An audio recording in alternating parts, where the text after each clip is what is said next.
అందరికీ నమస్కారం అండి. Welcome to my YouTube channel. నా పేరు పీజే రఘురంజిత్. కంటెంట్‌లోకి వెళ్తే పవన్ కళ్యాణ్ గారు ఆపరేషన్ అరణ్య అని అడవికి సంబంధించిన ఆస్తుల్ని, వన్యప్రాణుల్ని వీటిని కాపాడే కార్యక్రమంలో పవన్ కళ్యాణ్ గారు ఇప్పుడు పడ్డారండి. ఆపరేషన్ అరణ్యకి సంబంధించిన కీలక అంశాలేంటో ఇప్పుడు మనం చర్చించే ప్రయత్నం చేద్దాం. ఆపరేషన్ అరణ్య.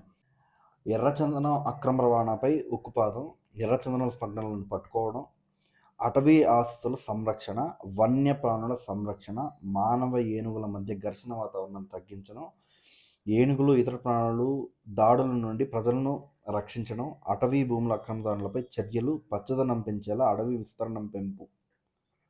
ఇది క్లియర్గా. సో ఎర్రచందనం సంబంధించి మనకి ఎర్రచందనం అంటే పుష్ప సినిమా గుర్తొస్తుంది, కానీ అది మనకి ఫారెస్ట్కి సంబంధించి, అడవికి సంబంధించి, ప్రకృతికి సంబంధించి అతి పెద్ద దాడి ప్రకృతి మీద. ఎర్రచందనం స్మగ్లింగ్ అన్నది అతి పెద్ద దాడి. దానికి సంబంధించి నేను మీకు కొన్ని ఇన్ఫర్మేషన్ నేను మీతో షేర్ చేసుకోవాలనుకుంటున్నాను. 2016 నుంచి 2020లో అంటే ఆ పీరియడ్ మధ్యలో దాదాపు 20,000 టన్నుల ఎర్రచందనం అక్రమ రవాణా జరిగింది. అందులో 13,600 టన్నులు కేవలం చైనాకు మాత్రమే దిగుమతి జరిగింది, ఎక్స్పోర్ట్ చేయడం జరిగింది. జూలై 2024లో మొన్న దాదాపు 158 రెడ్ స్మగ్లర్ లాగ్స్ని సీజ్ చేశారు. దాని వర్త్ దాదాపు 1.91 కోట్లు, అంటే దాదాపు 2 కోట్లు వేసుకోండి. 2 crores వర్త్ని మొన్న బ్యాన్ చేశారు. దానికి సంబంధించి పవన్ కళ్యాణ్ గారు ఇంకా మీద కాంప్రమైజ్ అవ్వకుండా ఎట్టి పరిస్థితుల్లో ఎర్రచందనం ఎవరైతే రవాణా చేస్తున్నారో వాళ్ళ మీద తీవ్రమైన చర్యలు తీసుకోవాలని నిర్ణయం తీసుకోవడం ప్రశంసనీయం. తర్వాత వన్యప్రాణుల సంరక్షణ. అసలు ఇది ఎంత ఇంపార్టెంట్ అంటే, మనం ఏం చేస్తాం, వింటుంటాం మనం టైగర్స్ తగ్గిపోతున్నాయి, ఎలిఫెంట్స్ తగ్గిపోతున్నాయి. దాన్ని హంట్ చేసేవాళ్ళు, దాన్ని వేటాడే వాళ్ళు ఎక్కువైపోయారు. అది వేరే ఎవరో కాదు, మనుషులే మళ్ళీ. సో వాటికి కూడా భద్రత కల్పించే విధంగా చేయాలి. ఎందుకు వన్యప్రాణుల సంరక్షణ అంత ఇంపార్టెంట్ అంటే, మనకి ఎంటైర్ లైఫ్ ఎకోసిస్టమ్ దెబ్బతింటుంది దానివల్ల. సో వాళ్ళు అక్కడ చేయడం వల్ల అంటే నేచర్ అతలాకుతలం అవుతుంది. దానికోసం పవన్ కళ్యాణ్ గారు ఆపరేషన్ అరణ్యాలో భాగంగా వన్యప్రాణుల సంరక్షణని చేపట్టబోతున్నారు. మానవ ఏనుగుల మధ్య ఘర్షణ వాతావరణాన్ని తగ్గించడం. మామూలుగా మీకు కొన్ని ప్రాంతాల్లో అయితే ఏనుగులు ఏం చేస్తాయంటే విలేజెస్లోకి వచ్చేస్తాయి, ఆ పంట పొలాల మీద మొత్తం నాశనం చేసి అలా పోతాయి. దానివల్ల రైతాంగం నష్టపోతుంది. సో వాళ్ళు ఖచ్చితంగా ఇంకా వాళ్ళు కాపాడుకునే ప్రాసెస్లో ఆ ఏనుగును దాడి చేసే ప్రయత్నం చేస్తారు. ఆ ఏనుగు కొట్టడము, ఇంకేదైనా చేయడం చేస్తారు. సో అది ఆ నియంత్రణ అన్నది ప్రభుత్వం చూసుకోవాలి. ఇప్పటిదాకా ఎవరు చూసుకోవాలి, ఇప్పటిదాకా ఎవరు ఇనిషియేట్ కూడా చేయలేదు. పవన్ కళ్యాణ్ గారు ఇనిషియేట్ చేశారు. ఎలాగా? కర్ణాటకకి వచ్చారు.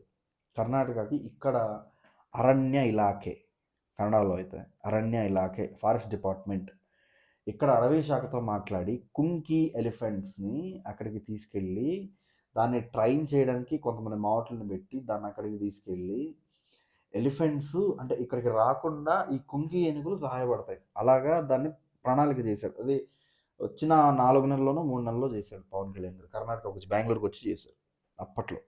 తర్వాత ఈయన ఇక్కడున్న అడవి శాఖ మంత్రి మంగళగిరి వెళ్ళారు. మంగళగిరి వెళ్తే మీటింగ్ పెట్టి శుభ్రంగా ఎలా చేయాలని ప్లాన్ చేసుకుని చేశారు. అటవీ భూములని అక్రమదారుల నుంచి రక్షించడం అంటే, మొన్న రీసెంట్గా న్యూస్ మనం చూస్తుంటే పెద్దిరెడ్డి రామచంద్రారెడ్డి గారు చేశారు, తర్వాత సజ్జల రామకృష్ణారెడ్డి గారు చేశారని వార్తల్లో వస్తున్నాయి. ఐఎమ్ వెరీ వెరీ క్లియర్, వార్తల్లో వస్తున్నాయి. అది ఇంకా ప్రూవ్ అవ్వాల. సో అది ఒకవేళ నిజమా కాదా? గతంలో సరస్వతి భూములకు సంబంధించి అలాంటిది ప్రూవ్ అయిపోయింది, సీజ్ కూడా చేశారు. సజ్జల రామకృష్ణారెడ్డి గారికి సంబంధించింది, పెద్దిరెడ్డి రామచంద్రారెడ్డి గారికి సంబంధించింది, కానీ అడవిలో రోడ్డు వేసారని పెద్దిరెడ్డి రామచంద్రారెడ్డి గారి మీద వచ్చిన అలాంటివి కానీ అది నిజమా కాదా ప్రూవ్ చేసి, ఒకవేళ నిజమైతే చట్టపరమైన చర్యలు తీసుకుంటారు. అండ్ రిమెంబర్, ఫారెస్ట్ యాక్ట్కి సంబంధించినంత వరకు అది చాలా స్పష్టంగా మళ్ళీ చెప్తున్నా, చాలా స్పష్టంగా అది నాన్ బెయిలబుల్ అఫెన్స్. మీకు బెయిల్ దొరకదు, నోటీస్ ఇవ్వకుండా అరెస్ట్ చేసేయచ్చు. ఇది మనం దృష్టిలో పెట్టుకోవాలి. ఫారెస్ట్ ల్యాండ్ ఎంక్రోచ్మెంట్ అన్నది అది మానవులు ఎప్పటి నుంచో అడవి భూమి మీద చేస్తున్న అతిపెద్ద దాడి. తర్వాత పచ్చదనం పెంచేలా అడవి విస్తీర్ణం పెంపు. అంటే నార్మల్‌గా ఎవరైనా ఏం చేస్తారంటే డెవలప్‌మెంట్ అని చెప్పి చెట్లు కొట్టేస్తారు.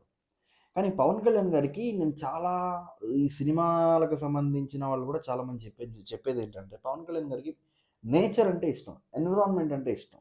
ఇప్పుడు ఉదాహరణకి ఆయన మిత్రుడు ఒక ఆయన ఉన్నారు. ఆయన Anand Sai, art director Anand Sai. So, ఆయన 2, 3 సార్లు పంచుకున్నారు ఈ అంశాలకు సంబంధించి. ఏంటి పవన్ కళ్యాణ్ గారికి చెట్టు కొట్టేస్తే కోపమొచ్చేస్తది. ఆయన ఒప్పుకోడు. సెట్టేయాలి. అది చెట్టు కొట్టేయాలి దానికంటే అదున్నయి నువ్వు సెట్టేసుకో అని చెప్తాడు. అంటే ఒక నేచర్ మీద అంత కన్సర్న్ ఆయనకి. అంత ఎక్కువ కన్సర్న్ ఆయనకి. అండ్ మనకు తెలిసిందే ఆయన ఫామ్ హౌస్ ఉంది. ఆయన మ్యాంగోస్ అన్నీ పెంచుతారు. అంటే నేచర్‌ని అంత గౌరవిస్తారు ఆయన. సో, ఆ ఆలోచనలే ఆయన, ఆయన పార్టీ సిద్ధాంతాల్లో పెట్టాడు. జనసేన పార్టీ 6వ సిద్ధాంతం పర్యావరణాన్ని పరిరక్షించే అభివృద్ధి ప్రస్థానం.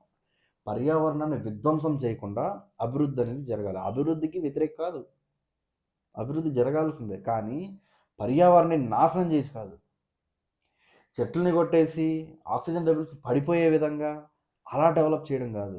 మ్యాంగ్రోవ్ ఫారెస్ట్ అన్ని కొట్టిపారదొబ్బి అక్కడ జగనన్న ఇల్లు కట్టేయడం అలా కాదు. అది దారుణమైన విధానాలు అవి. అంటే మనకిప్పుడు బాగానే ఉండొచ్చు. మనం మళ్ళీ ముఖ్యమంత్రి అవ్వచ్చు. ఇంకోసారి ముఖ్యమంత్రి అయిపోవచ్చు. భావితరాలకు అది మిగలదు. మనం చెట్టుని కాపాడాల్సింది చాలా ఇంపార్టెంట్. ఎన్విరాన్మెంట్ మీద ఆయనకి ఎంత కన్సర్న్ అంటే మన పుట్టినరోజు కూడా వన మహోత్సవాలను చేశారు. ప్రతి ఒక్కరు చెట్టు నాటడానికి అదేది ఇండియన్ చెట్లు ఇండిక్ ట్రీస్ని నాటడానికి పవన్ కళ్యాణ్ గారు ఒక ఇనిషియేటివ్ తీసుకొచ్చారు.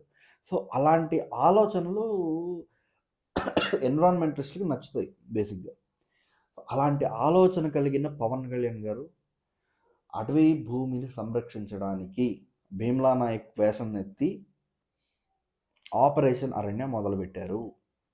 అడవుల్ని కాపాడుకోవాలి, అది మన బాధ్యత. చెట్లని పెంచాలి, మొక్కల్ని నాటాలి, అది మన బాధ్యత. మన భావితరాలకు మనం ఇచ్చే ఏదైనా ఆస్తి ఏమన్నా ఉందిరా అంటే అది ఒక్కటే, ఇంకేం లేదు. సో దయచేసి దీని గురించి ఆపరేషన్ అరణ్య గురించి అడవి భూముల సంరక్షణ, అడవులకు సంబంధించిన ఆస్తుల సంరక్షణ, వన్యప్రాణుల సంరక్షణ, ఎర్రచందనం స్మగ్లర్స్ మీద ఉక్కుపాదం, ఈ ఎజెండాతో పవన్ కళ్యాణ్ గారు అనేటువంటి వ్యక్తి ఆపరేషన్ అరణ్యాన్ని ముందుకు తీసుకెళ్ళబోతున్నారు. ఇది వీడియో. Thanks for watching. జై జనసేన, జై హింద్.